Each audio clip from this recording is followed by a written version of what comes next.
This is the case of Christopher Barrios. Warning, viewer discretion is advised. Christopher was born on January 2, 2001 to Christopher Barrios Sr. and Latrina Keith in Brunswick, Georgia. Christopher lived with his father and stepmother in a mobile home. He would often play in the neighborhood and visit his grandmother, who was also living nearby. On March 8, 2007, he went to play outside and visit his grandmother, as he often would do.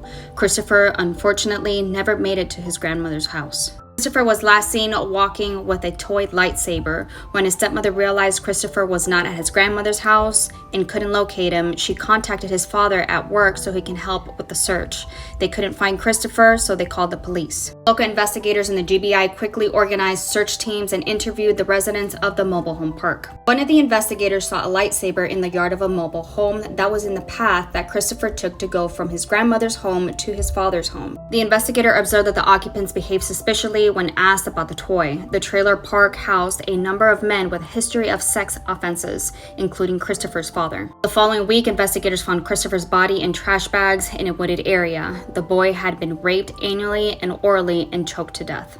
One sex offender stood out as a prime suspect, George Edenfield.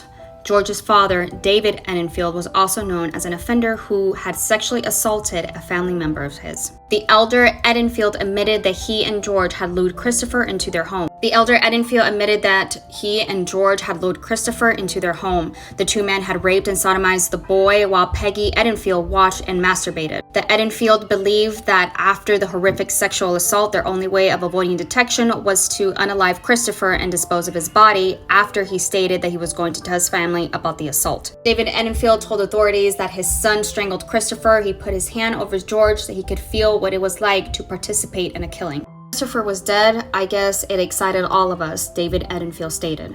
He persuaded his friend Donald Dale to help conceal the crime by wrapping him up in plastic trash bags and lying to police. As the residents of the park learned what the Edenfields had done to Christopher and the history of the sexual offenses, they were infuriated with George that he had been in court for several days before the unaliving. The justice system had failed him. George should have been locked up for his parole violation and not just given more years of probation. If that would have happened, Christopher would still be alive. The jury would convict David Edenfield of kidnapping, unaliving, and child molestation and several other serious crimes, all in connection with the brutal sexual assault and the death of 6-year-old Christopher, and sentenced him to death. Peggy Edenfield testified against her husband and son so she wouldn't get the death penalty and instead received 60 years in prison. Experts judged George Edenfield incompetent and housed him in a state mental facility. Family and friends of Donald Dale acknowledged that he had lied to police and tampered with evidence to conceal the death of a person. Prosecutors dropped the more serious charges and let him plead guilty to lying to police. Since he was mentally retarded, he served much of his sentence on probation in a state home for mentally disabled outside Glenn County.